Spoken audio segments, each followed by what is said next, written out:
Champions trophy 2025 பிப்ரவரி 19ஆம் தேதி இன்னைக்கு தொடங்க இருக்குது. இதில் முதல் போட்டியில் நியூசிலாந்தும் பாகிஸ்தானும் மோதுறாங்க. இப்போ இதில் ஒரு சுவாரஸ்யம் என்ன அப்படின்னா, இதுக்கு முன்னாடி தான் முத்தரப்பு சீரியஸ் பாகிஸ்தானில் நடந்தது. சவுத் ஆப்பிரிக்கா, நியூசிலாந்து, பாகிஸ்தான் 3 பேரும் மோதுனாங்க. இதில் நியூசிலாந்து பாகிஸ்தானை அடித்து சாம்பியன்ஸ் பட்டத்தை வென்றுட்டாங்க. லீக் போட்டியிலையும் பாகிஸ்தானை ஜெயிச்சிருப்பாங்க, ஃபைனல்லையும் பாகிஸ்தானை ஜெயிச்சு நியூசிலாந்து கெத்து காட்டிட்டாங்க. இதனால் பாகிஸ்தான் செம்ம காண்டில் இருக்கான். பாகிஸ்தான் ரசிகர்லாம் செம்ம அப்செட்டில் இருக்கிறாங்க.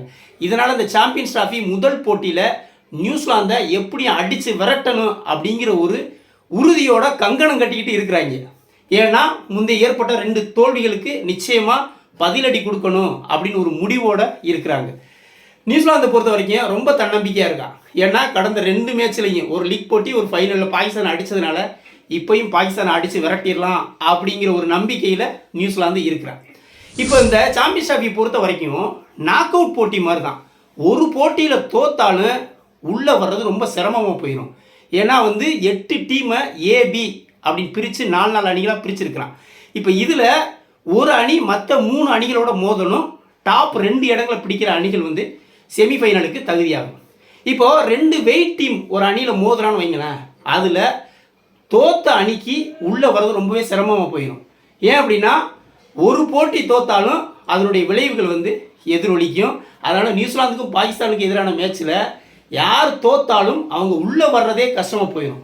இந்தியாவை பொறுத்த வரைக்கும் என்ன அப்படின்னா, முதல் மேட்ச் பங்களாதேஷோட நாளை மறுநாள் விளையாடுறாங்க. அதை விட எதை எதிர்பார்த்துக்கிட்டு இருக்காங்க அப்படின்னா, வர்ற சண்டே பாகிஸ்தான் இந்தியா 2 மோதக்கூடிய போட்டியை தான் ரசிகர்கள் ரொம்ப ஆவலோடு எதிர்பார்த்து காத்துக்கிட்டு இருக்கிறாங்க. இந்திய அணியை பொறுத்த வரைக்கும் பாகிஸ்தானுக்கு எதிராக சிறப்பாக ஆடி இருந்தாலும் கடைசியாக நடந்த ஒரு சில போட்டிகள் இந்தியாவுக்கு சறுக்கலையே கொடுத்துருக்குது. 2017 சாம்பியன்ஸ் டிராஃபியில் பாகிஸ்தான் இந்தியாவை அடித்து தான் சாம்பியன் பட்டம் வென்றாங்க. அந்த 2017க்கு பிறகு இப்போ தான் 2025 சாம்பியன்ஸ் டிராஃபி நடத்துகிறாங்க.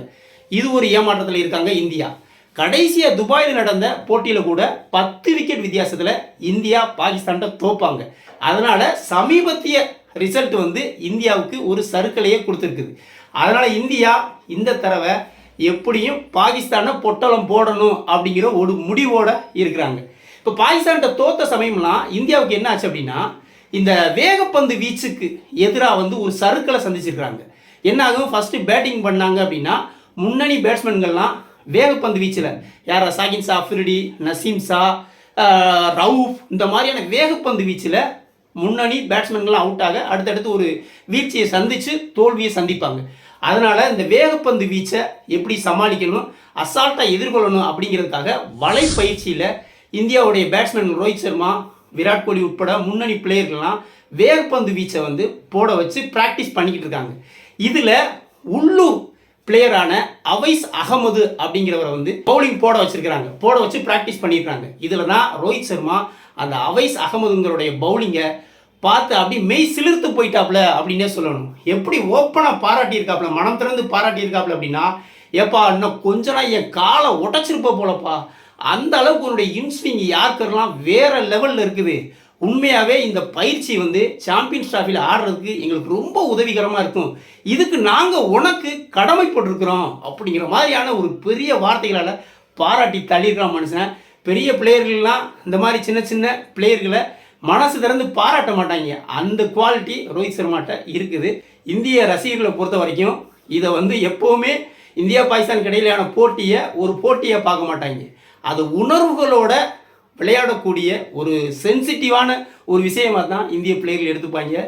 கப்பை ஜெயிக்கிறோமோ இல்லையோ பாகிஸ்தானை அடிக்கணும் அப்படிங்கிறதுல உறுதியாக இருப்பாங்க. ஆனால் பாகிஸ்தானும் இந்த முறை நாங்களும் விட்டு கொடுக்க போகிறது இல்லை அப்படிங்கிற ஒரு முடிவில் இருக்காங்க. பொறுத்திருந்து பார்ப்போம். போட்டி ரொம்பவே சுவாரஸ்யமாக இருக்க போகுது. அடுத்தடுத்த போட்டிகளை நம்ம சிதன் டைரி சேனலில் அப்டேட் பண்ணுவோம். வீடியோ பிடிச்சிருந்தா லைக் கமெண்ட் பண்ணுங்கள், குறிப்பாக சப்ஸ்கிரைப் பண்ணுங்கள். மற்றும் ஒரு வீடியோவில் சந்திப்போம். நன்றி.